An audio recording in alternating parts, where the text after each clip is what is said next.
Yes, you read that title right. Today in this action-packed Bleach What If, we explore Holification. Specifically, what if the Gotei 13 captains had access to the same Holification powers as substitute Shinigami Ichigo Kurosaki and the Vizard? How would they get these powers? How much stronger would this make them? And how would it affect the events that take place in the Thousand Year Blood War? You're gonna want to stick around for this one as we explore what if the Gotei 13 had access to Holification. In our What Ifs, we like to explore and discuss topics that could actually take place in whatever universe we're talking about. So first, we have to ask the question, is there precedent for our What If to take place? And yes, guys, there is. We know Sosuke Aizen was performing Holification experiments, but so was Kisuke. He even says himself he was researching how to strengthen a Shinigami's Kenpaku when he stumbled across Holification. We also know that in Everything But the Rain, Kisuke states that the Soul Society was also working on strengthening a Shinigami. With Kisuke being the head of the research and development department at that time, it's very likely that he reported his findings on Holification to Central 46. And with them already being very keen to the idea of making a Shinigami stronger through scientific advancement, they would jump all over Kisuke's Holification research and probably continue it in top secret. And for any of you saying that you don't think they would do that, guys, we are talking about the same Soul Society, the same royal families that committed the original sin to the Soul King himself. The things they did were horrific to that man in the name of the Soul Society. So, guys, thinking they wouldn't go through with Holification to make the Shinigami stronger is just flat out crazy. It just didn't actually happen in the story. But in this What If, it's going to.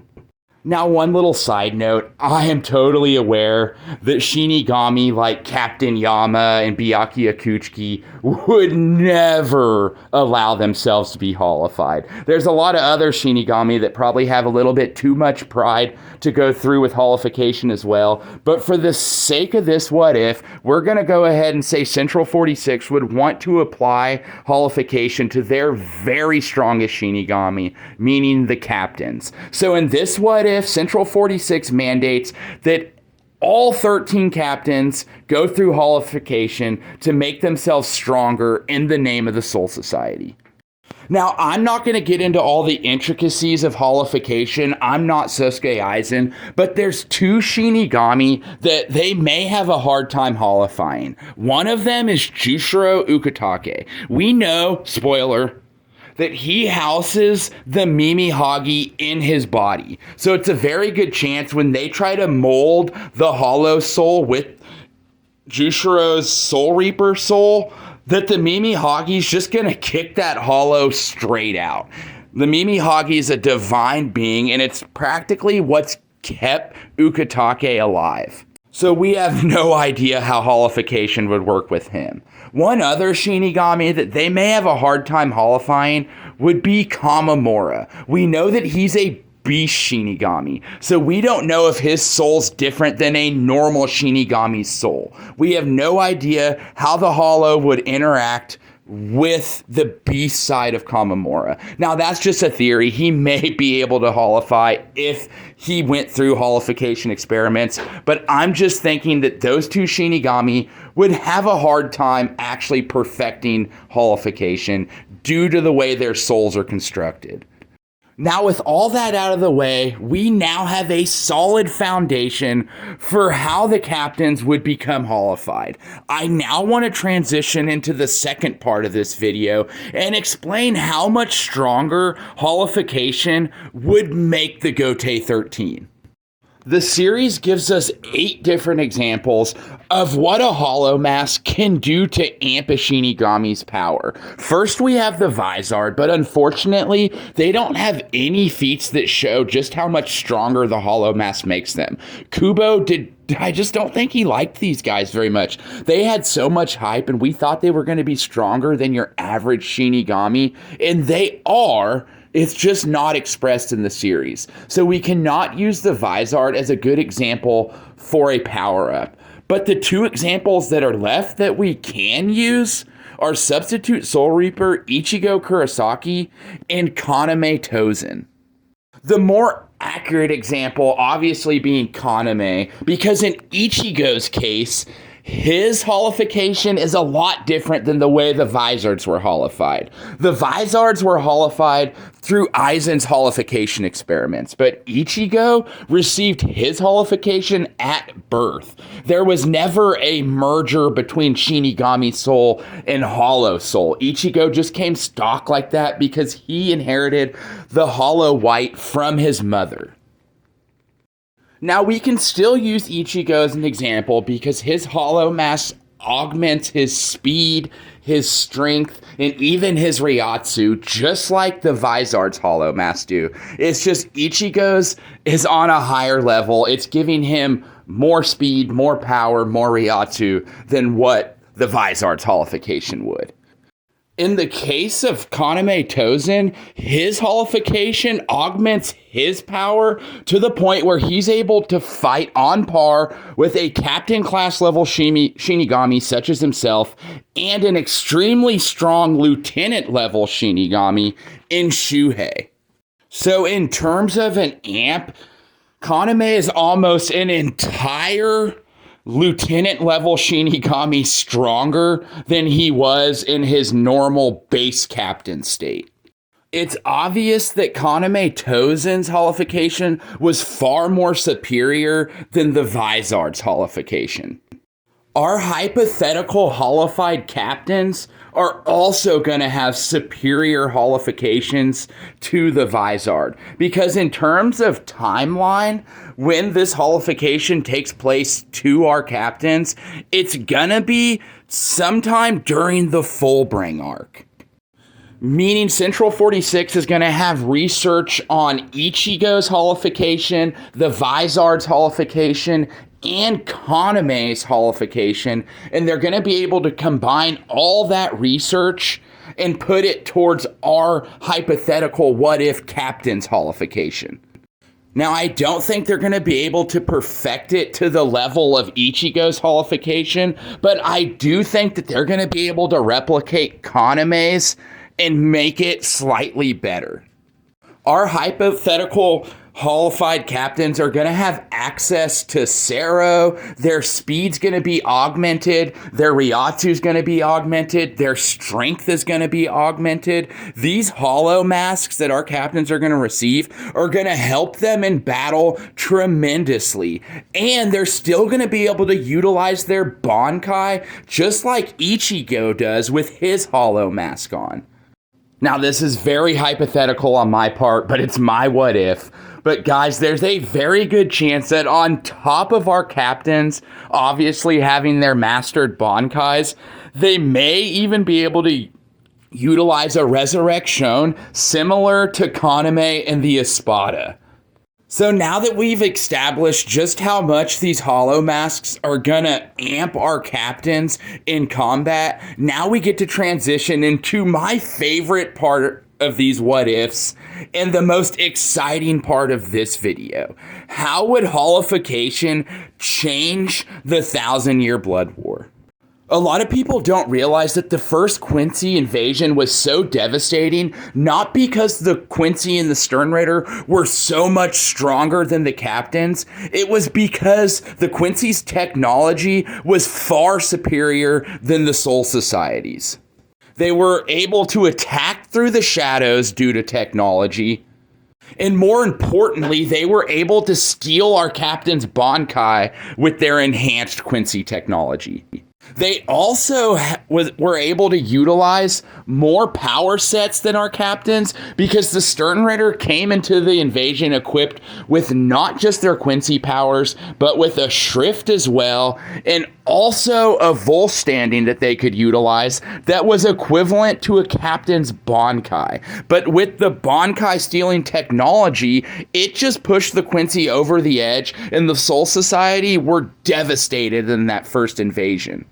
Now, in our what if, the scales aren't going to be nearly as skewed towards the Quincy side, because when the Quincy invade the Soul Society, Central 46 and the captains are going to be ready. You see, just as the Quincy have been progressing their technology, the Soul Society and Central 46 and our what if have too, in the form of the Holification experiments. This is going to be the ultimate trump card for the Soul Society, guys. And hear me out. The invasion starts, the Sternritter are coming down on the Soul Society, and the battles commence. Now, keep in mind, U-Haul and the Sternritter are probably going to have zero data that the captains have access to this Holification. So, like I said, the fights commence, and, they're pretty even in battle until it's time to use the Bankai. And naturally, the Sternritter are going to whip out those medallions, and they're going to try to steal said Bankai, but they're not going to be able to. As we know, Kisuke Uehara is able to counteract the Quincy medallions that steal Bankai by injecting our Soul Reapers with Hollow Ryatsu. The reason why Quilge is not able to steal Ichigo's Bankai is because the Hollow within Ichigo doesn't allow that medallion to work. Because we know that Hollows are natural enemies to Quincy's. You could almost call them poisonous. Their Ryatsu is poisonous towards Quincy. So they're not going to be able to steal the Bankai. So that's going to change the tides of the war tremendously. Just imagine, Asnot and Byakuya are fighting, and Byakuya whips out Senbun Zakura, and Asnot goes to steal it, and he can't. So anyways, this fight's going to go down, it's going to go down totally different. All the fights are going to go down different, because the Quincy's are going to have to immediately go into their Volch standing after not being able to steal the Bankai. So we're going to be able to see, the Asnot Byakuya fight's going to be insane, because Asnot's going to be going into his Volch standing. Now, I'm not saying that the Shrifts won't affect the captains still, because the Shrifts affect the Arankar in their battles with the Quincy. But like I said, they're not going to be able to steal the Bankai. The Seros are going to hit the Quincy a little harder than Akito would, probably. The first invasion is not going to be nearly as successful or successful at all for the Quincy's. Oh man, I just thought of another killer scenario while recording this. Imagine the fight between Yamamoto and fake Yuha. So, Yamamoto uses his Bankai, takes down fake Yuha, and fake Yuha Lloydroid sitting there on the ground saying, "Master, I'm sorry, I failed you." And Yama turns around, and goes, "Master, what?" And everyone knows what happened next. Or what happens next. Real Yuha reveals himself, and Yamamoto goes to use his Bankai, and Yuha steals it. But that's not going to happen this time. There's going to be no stealing of the Bankai, and not just that, Yama's going to be like, "Yuha Buck, you have made one grave mistake. Yes, you may ridicule me for the loss of my arm, but I now have a new power." Hollow Mask. And then they go on to have a fight between each other, because that's actually going to give Yama a chance. He's still going to have his Bankai, and instead of getting cut in half and being defenseless because he's all out of Ryatsu, he's going to be able to use the Hollow Mask and actually defend himself. Man, guys, this what if's getting me so excited. You guys know me when I start talking about Bleach. Whew! But anyways, all over the battlefield, if our Soul Reapers are down and out, and the Quincy's think they have them on the ropes, then all of a sudden, Hollow Mask, and the battle gets real, because then their strength is augmented, their speed's augmented, they probably have a little bit more Ryatsu since activating the mask. Oh man, guys, it would make all the battles so much more fun. And like I said, there may not even be a second invasion. The Quincy's are going to have to go back and lick their wounds. Oh, can you imagine if, similar to Kaname Tozen, all our captains had a beastly resurrection, or their body gets clad in a Rankar type armor because it's, their holifications have had more research put into them and all the flaws are worked out. A lot of people do not realize how strong resurrection Chosen was. You see, the thing about Kaname is when he went into his resurrection form, he was almost nerfed because he was drunk on being able to see for the first time. That man was blind his entire life, and then he's able to see. Like, Shuhei even says, like, man, if you were still blind, I would not have been able to attack you like this. Anyways, what I'm getting at is Kaname was a beast, and if he wouldn't have been nerfed by, like I said, the ability to see, then we would have seen a much stronger Kaname with greater feats. Oh, I know I'm all over the place with this war, but think about this. Maybe Kamamura doesn't even have to do the whole sacrifice thing because he's not going to feel the need to go get stronger. Like, he ain't going to take the ass whooping from Bambietta that he did in the first invasion because he's going to have access to a hollow mask. I mean, heck, guys, imagine this. Renji's an extremely strong lieutenant, almost captain class when he gets his amps. Later on in the series, he far surpasses a lot of the captains. But what I'm getting at is, what if Central 46 is like, yo, Renji, Hisage, you guys are strong enough lieutenants that we want you to holify as well. So yeah, guys, just imagine we see a holified Renji and a holified Byakuya just tag team in Asnot, and then Master Masculine comes in and Renji's actually able to fight him because he still has his Bankai and he's going to have access to a hollow mask. Hell, if Kasakibe was one of those lieutenants picked to be holified, he wouldn't have died when the Quincy's made their invitation for war in the First Company barracks. Even the fight between Hisage and Driscoll, like if Hisage had access to a hollow mask and he had his Shikai to utilize, obviously, then he might just stand a chance against that guy. Hell, he might even be able to defeat him. Guys, it just changes everything. Who knows? Yuhabak might be forced into using the Ashwelin or the Almighty, hence activating the Ashwelin and killing all his Sternritter in that first invasion. Because, guys, despite popular belief, Yuha could have used the Almighty at any time. It's just he didn't want to up and destroy his entire army in the first invasion with the Ashwelin. Anyways, guys, I digress. I could talk about these what-if scenarios forever. I love the idea of the captains being holified and being equal to the Quincy in that first invasion. It would be so much fun to see. All the captains would have different hollow masks, and like I said, they would possibly have access to a resurrection as well. Anyways, guys, did I miss anything? I'd love to continue this convo in the comment section, guys. How do you think it would change the war? How strong do you think that these holified captains would be? I love talking Bleach with you guys. I could do it all day. So don't forget to like, comment, and subscribe because we make videos like this all the time. Us anime fans, Bleach fans specifically, are eaten in 2023, and I love it, guys. Bleach Saturdays are back, and I'm 100% here for it. Anyways, guys, that mostly wraps up our what if the captains were holified. If you guys have any ideas for any future what ifs, leave them in the comments. I love making these videos. I love interacting with you guys. And until next week's video, this is Sterling signing out.